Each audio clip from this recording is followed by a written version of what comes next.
What a good day. What a high-flying good day. So, what do you now know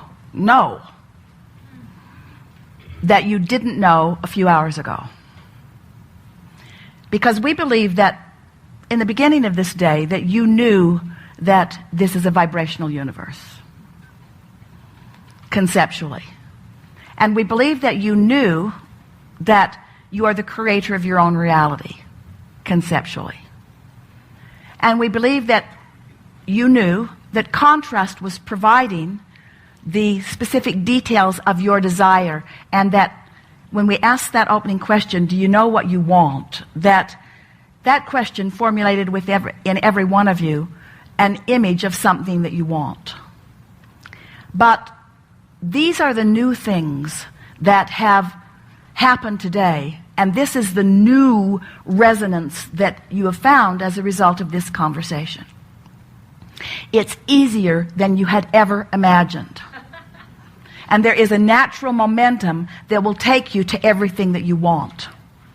And that directing your thoughts and therefore encouraging momentum in one direction, which causes you to no longer encourage momentum in multiple directions, gives you a definiteness of purpose that will yield to you evidential results in a faster period of time.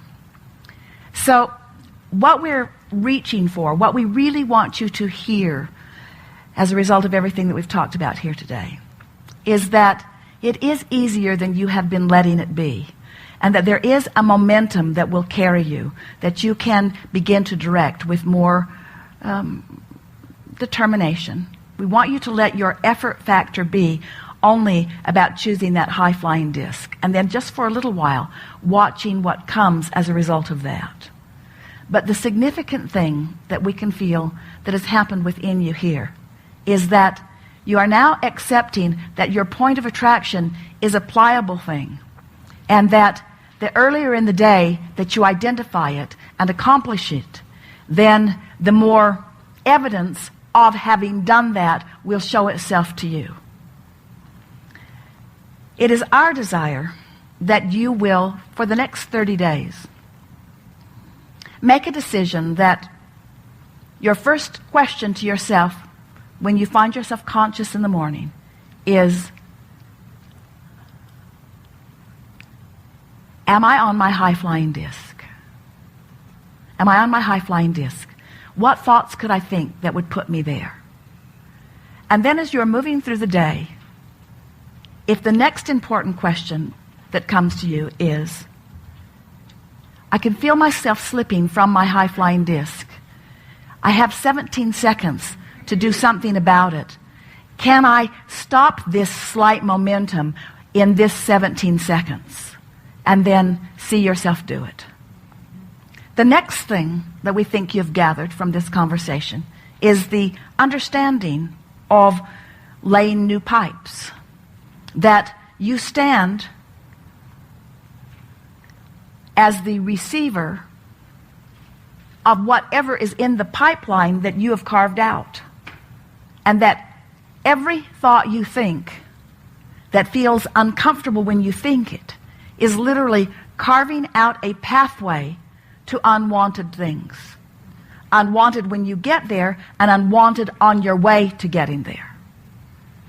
So, we think the combination of knowing that you have the ability to get on this high-flying disc, knowing that it's logical that you'll fall off for a while, but that you have 17 seconds to try not to, and that if you apply yourself a little bit, that you have a pretty good chance of staying on, of knowing that as you do 100% of your affirming when you are flying high, at the time that you're sitting around with friends and you're all laughing so much that you can hardly understand what the other one is saying because you're having so much fun, that's the time to make your affirmations to the universe of what you want. When your children are at their happiest, that's the time to affirm to them who you know them to be. When you are feeling at your best, that's the time to keep that momentum going by talking further, by adding more words to it. And any time other than that, be as quiet as you can be.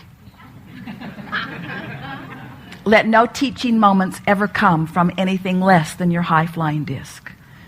Don't try to teach yourself from anything less than your high-flying disc, and don't try to teach anybody else from anything less than your high-flying disc.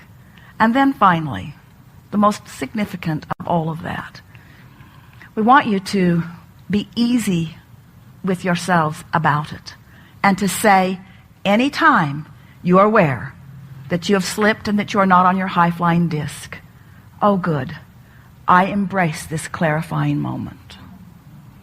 I appreciate this clarifying moment.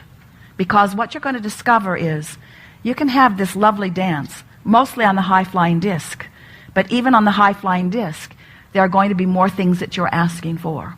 Because this is an inevitable fact of the eternal beingness that is you. You are never, ever going to get it done. Ever. There's never going to be a moment in time that new desires are not pulsing from you. And so there's never going to be a time that there is not a potential gap between what you're doing right now and who you've actually become. As you embrace that, as you accept that eternal nature, as it's all right for you when you're in a step one moment, and as you're appreciating the step two moment that Source is doing, as we have that wonderful wind at your back, as you acknowledge that step one and step two have already taken place, as someone said so brilliantly just now, without even your conscious awareness or notice of it in many cases. But you are putting your undivided attention upon step three, which is getting on that high-flying disc. People who are watching you are going to begin to come to you wanting to know what you have figured out. What is it that you are doing differently? And we would encourage you to keep it really general and really light with them. We would say things to them such as, I just decided to chill more. I've just decided to get a better night's sleep. I've just decided to get up in the morning and get off on a better foot. I've just decided to direct my thoughts toward more things that feel good. And I've discovered what a magnificent world this is. I love this world and all of the people in it. And I'm finding so many things in every day to praise and appreciate. And I think that's what's made the difference for me. And little by little, your paradigm shift will spread outward until others are experiencing their paradigm shift. But that will make no difference to your world because you have already firmly planted yourself on the high-flying disc. So you're going to live happily ever after anyway, you see.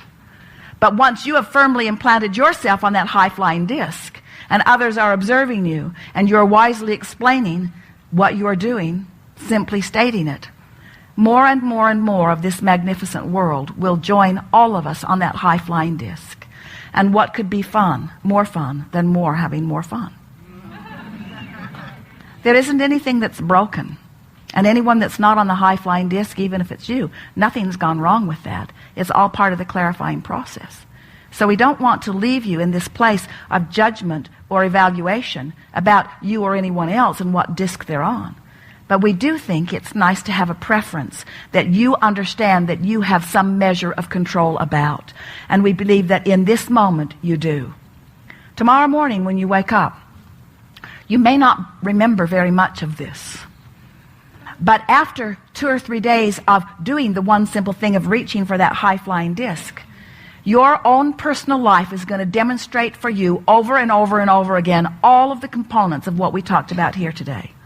It's going to be a really wonderful month coming up, and the month following that even better.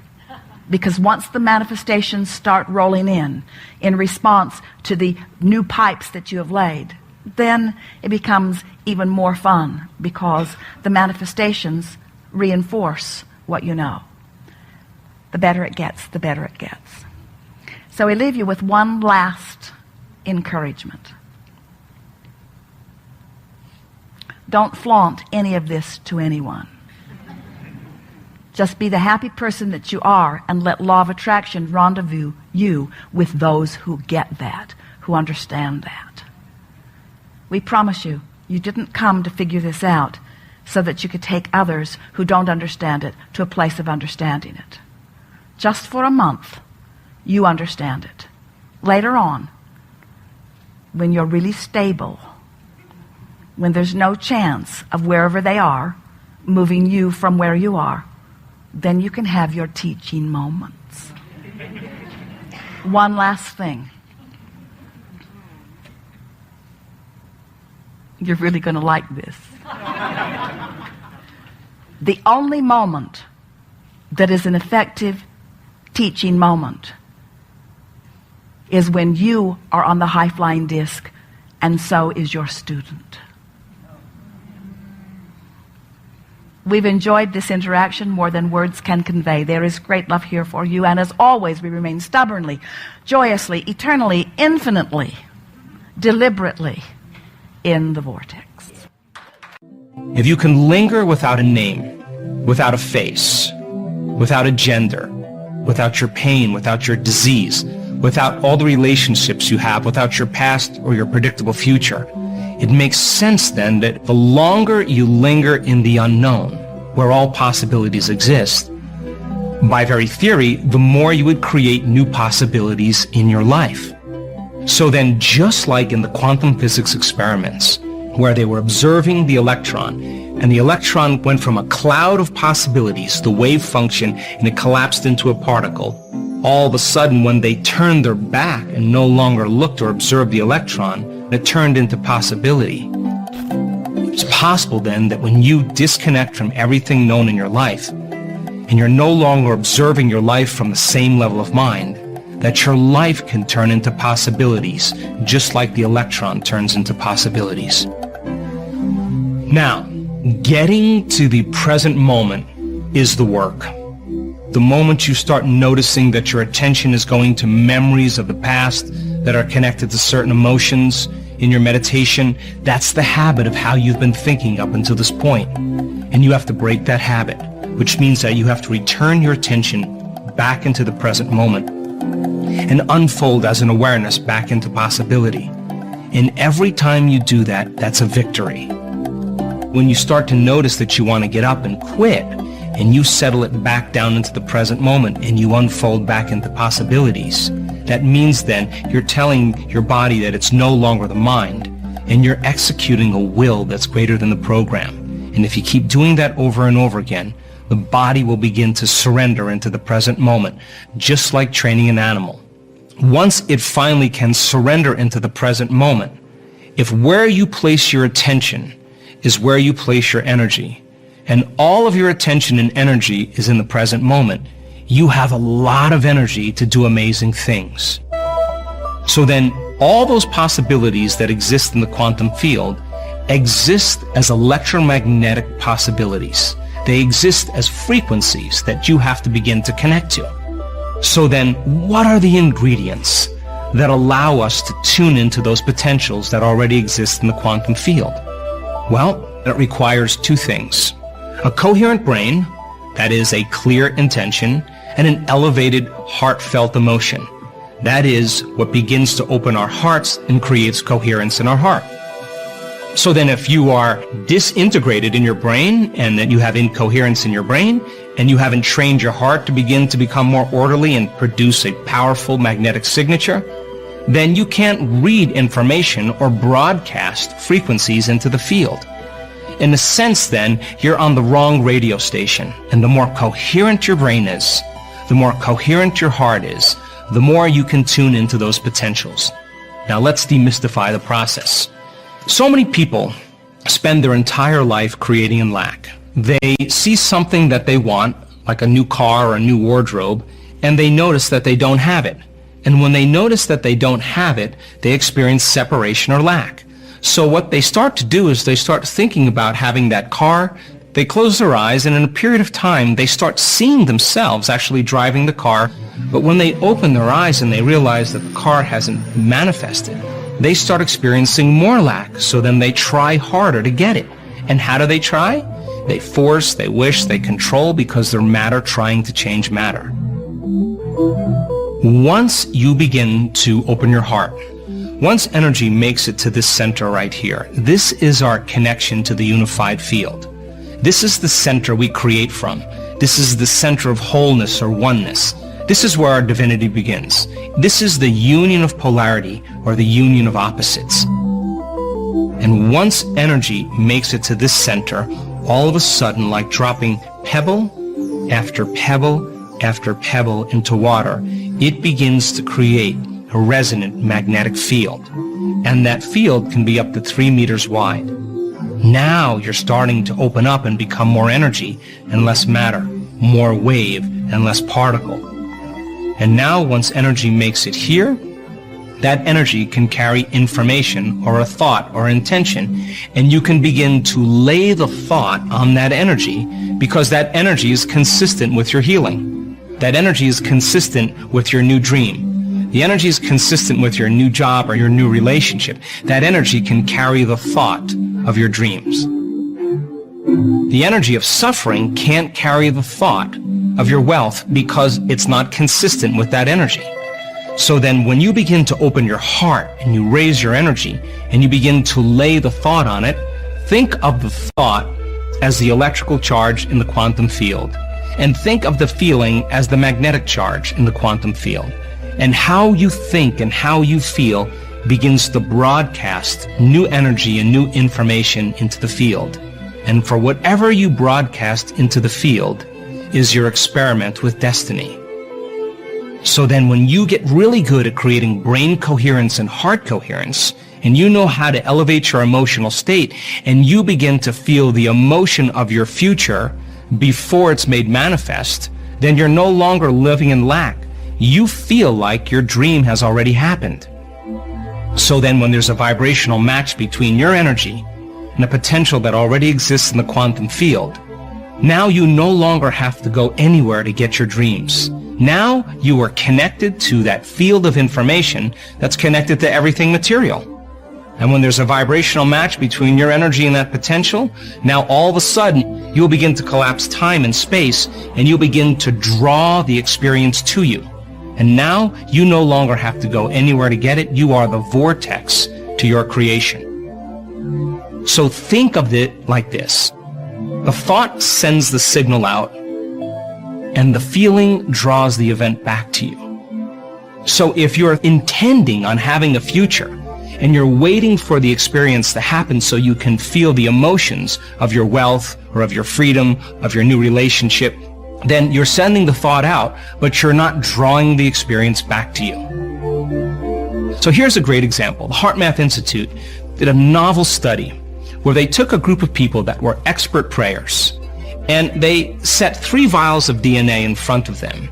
And they said to them, now listen, with all of your intent, we want you to see in your mind the DNA winding or unwinding. And just keep visualizing it winding and unwinding. That's the concept of the mind. They did it over and over again, and they checked to see if the DNA was changed in any way. And at the end of the experiment, the DNA was never changed. Intention did nothing to affect the DNA. So then they said to them, okay, now open your heart, create heart coherence, and just generate that signal out into the field, and let's see if that energy begins to affect the DNA. At the end of the experiment, they checked the DNA, and there was no change in the DNA. But when they said to those people, now we want you to see the DNA unwinding, and we want you to open your heart and give thanks that it's actually unwound before it occurred. The moment they combined that clear intention with an elevated emotion, more than 20% of the DNA unwound at a remote location. The thought sends the signal out, the feeling draws the event back. Or better yet, as you begin to open your heart and broaden your field, that energy is the handmaiden, or it's the carrier of that thought, and now you can begin to affect the nature of reality. So the fundamental question is, what are you broadcasting on a daily basis? If you finish your meditation and you combine a clear intention with an elevated emotion, and your heart is open and you feel connected to the energy of your future, it's your job to maintain that modified state of mind and body your entire day. And if you can, get ready. Something unusual is going to happen in your life. And it's going to come in a way that you least expect, that surprises you and leaves no doubt that it's come from your connection to the field. And you won't be able to predict when it's going to happen or how it's going to happen, because if you're looking to predict it, you're laying down a known over an unknown. You have to live in the realm of possibility, in a new state of being. And the moment you say, I got frustrated because of a coworker, I got angry because I was in traffic, and you disconnected from the energy of your future, now you're back to the energy of your past, and don't expect anything to change in your life. So then our job then is to be able to regulate the state with our eyes open as well as our eyes closed. And the side effect of this, when done properly, are those synchronicities, are those serendipities, are those coincidences that are beginning to come to us. And we no longer have to go and get it now. We are now a vibrational match with everything between now and who we are in our future. And now we are collapsing our future and bringing it towards us. Now that I've shown you how your mind can influence your outer environment, it's my hope that you'll use some of this to begin to collapse space and time into a new reality.